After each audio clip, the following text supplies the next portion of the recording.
It's a new season for the Vikings, and I think it could be one that could be very exciting. Hello, everybody. Terry Bennett here on the inaugural Lago Vista football show for the 2025 season, brought to you by the Booster Club. As each and every week, I'll be talking to the head coach of the Vikings, Coach Creighton Phillips, about the week that was, the week that is. We also talk a little bit overarching things like the district every couple of weeks. We have a real good time doing this. I think this is my fourth or fifth year doing Lago Vista coaches shows, and I've really come to enjoy them. We streamlined our coaches shows this year and basically picked the ones that we really wanted to continue doing, and this was one that I definitely wanted to do. The Lago Vista fans have always been great about following the show and emailing about questions and such, and I really do enjoy talking to Coach Creighton Phillips, especially on a week like this where the Vikings, they start the year with a very interesting opponent in Burnett. Of course, last year that was a great game that the Vikings held on and won 23-20. It's a different Viking team this year, but I don't think that means a less Viking team. In fact, I have, we do a sideline to sideline show that covers 4A, 3A, and 2A. You can check that out on our YouTube channel or at s2sgrantandterry.com. And I actually picked Lago Vista to win Region 4, partly because I think that's how good Vista is, but also I think partly because some of the other teams like Wimberley and Geronimo Navarro have taken a step back. Now, the interesting thing will be what will teams like Smithfield, who can't seem to get wins but always have talent, or a team like Salado, who feels like they're starting to find some consistency as they've changed up their coaching program over the last couple of years. Gonzales, 13-4A Division II is going to be a very interesting district, and even though I think the Vikings will get out of the district, out of the region, I don't think they'll get out of the district unscathed. That's how fun this is going to be this year. So let's get it started. We're going to take a break. When we come back, it's the head coach of the Vikings, Coach Creighton Phillips, right here on the Lago Vista Vikings football show. Here at L4 Media, we talk high school football, 4A, 3A, and 2A in Texas. We talk East Texas sports. We talk NFL, guy talk, movie, and booze. We also talk wrestling and so much more. And you can see it all on our YouTube channel at L4 Media Company. Like and subscribe. Terry Bennett back here on the Lago Vista football show, the inaugural edition of the 2025 season, now joined by the head coach, Coach Creighton Phillips. And, Coach, first off, welcome to a new season. Before we begin talking about the first game, how are you feeling about your team going into the season? I love them. I love them. I'm just like any other parent looking at the kid through rose-colored glasses. I think they can do anything and accomplish anything. But I think we do have some very talented kids that have some solid experience coming back, whether starting or just getting some Friday night action. I think we got a team full of kids that are comfortable doing a job. So we're excited about what they're going to be able to do. All right, well, let's jump into the first game. You're taking on the Burnett Bulldogs. They're a team that I feel like they kind of feel they're a lot like y'all are, a team that's got some youth at certain positions but have had a lot of snaps, and then they've got some good key skill guys coming back. When you look at the Bulldogs, what do you see? I see a really athletic defense that flies around and does a good job. Offensively, the quarterback, of course, is back, and some key skill guys are back for them. So they've got a pretty good chemistry. It looks like now we're watching scrimmage film, so that's not the best, but I think they're going to be a formidable opponent for sure. It was a great game last year. It came down to the wire, and I don't expect anything less than their best this Friday night, and it being a battle worth watching. Now, when you talk about last year's game, how much do you, as a coach, go back and look at last year's game when it comes to playing a team the next year, or do you look at it at all? We do. If we haven't changed a lot, we want to see, how people try to attack our defense or how they defended our offense, especially if they don't have any coaching changes on their end. Kind of what was their thought process, how did, what worked, what didn't work. And that, you have to compare that to what they're doing this year and what their kids are capable of this year. But certainly I think you go back and give that a look and, and try to get in the heads of those coordinators and see where you match up this season. Going into this year, what do you think that y'all are going to do better this year than y'all did last year?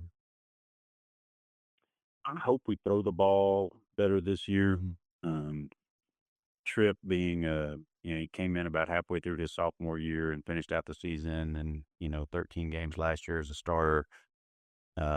With about 20 games under his belt, I feel like he's he's really doing a good job of seeing it. Trip Henderson, my quarterback, just seeing the field, and his arm has gotten stronger. He's got more athletic. I think he's poised and comfortable back there. He's got a really good group of receivers. The running back right now it's going to be kind of running back by committee. Our starter's back, but he's a little banged up. He's coming off of a shoulder surgery, and so he's going to be a little bit limited. But there's some good guys there. So I think offensively, really just being effective and throwing the ball when we want to throw the ball, not when we have to. Defensively, I think our kids are probably faster as a whole, as a whole defense, and so just flying around and being able to keep people at bay, bend but don't break, but then also having that big play capability. So um, I think that would be it. Making big plays on defense and throwing the ball a little bit more effectively offensively. Well, and you brought up a good point about how some of the guys who might not be labeled as starters or returning starters got, a lot of snaps last year. How important is that, especially early in the season, first game of the year? You've got guys that have had that, where they remember where to line up, that muscle memory that coaches always say is the most important thing of just simply lining up in the right spot. You get that deer in the headlights. If it's your first Friday night, the noise, our kids actually overheard a conversation and guys in the weight room working out the other day, and just how exciting it is that first game. You usually get a really big crowd. It's noisy. It's just everybody gets amped up. And if you haven't been in that situation before, sometimes it can be a little much, and you get a little distracted by it, or you may pull back a little bit or overshoot something, and so those kids that have been out there and seen it and heard it and felt it, I think they're going to be more comfortable, and maybe it won't take them quite so long to settle in. Whereas those guys that are fresh, you know, we got to keep an eye on those guys. I know it's literally almost a month before district play, and y'all have got 4 games before, but just a little bit of a preview. What are your thoughts on 13-4A Division II this year? I think it's one of the tougher top to bottom districts in the state. We've got some new coaches in the district this year, and it'll be interesting to see how their new offense and new defense translates to the kids that they have. Some of them are a little bit of extreme differences, and so that'll be interesting. To see what that's like. You got Wimberley, you got Navarro, Gonzalez has great athletes. Smithville has great athletes. Salado doing an awesome job. Gerald with the slot teeth. And so everybody's got something that they're good at. And so I think we're in a weekly battle, which makes it a great district to be a part of. There's no easy days. You got to prepare every week. I think, once you make it to the playoffs and you've gone through a district like that, if you can get through that healthy, I think you're prepared. You're prepared to fight in a close game. I don't think you're going to walk through uh, this park unscathed. I think everybody's going to have to fight to get into those top 4 spots. You said it best right there, because we had our toughest district show, and we had 13-4A Division II is, I think, the second or third toughest in Division II. And my co-host and I both agree that whoever won this district would be, playoff tested, but also probably would not be undefeated. I don't see anybody going unbeaten in this district. If you do, you're going to have some closeness. I Yes. think you're definitely going to see some one score games.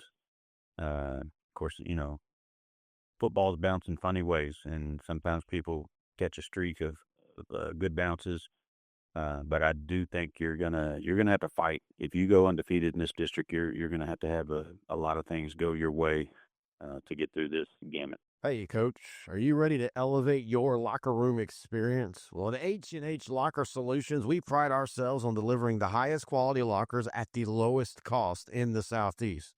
As a coach-owned business based in Alabama, we understand the needs of the coaches and the players alike. Our mission is to improve your locker room and streamline your process, and we're coming to Texas. Did you know we offer a free locker program? That's right. We ship all across the USA, ensuring you get the best solutions tailored just for you and your program. Want to learn more? Drop a comment or give Coach Harris, a.k.a. Ty, a call at 256-458-4427, and let's take your locker room to the next level. Everybody back here on the Lago Vista Football Show. Want to again thank Coach Phillips for joining us as he's done each and every week for the most part. There's always a couple of weeks a year that something happens, whether I catch the annual Terry gets a stomach bug during football season because I haven't been around a lot of people in the off season. That makes me sound like a hermit. Or, there'll be some scheduling conflicts, things get in the way. But for the most part, that's one of the reasons why I wanted to continue to show with Coach Phillips. He's always there to do the show.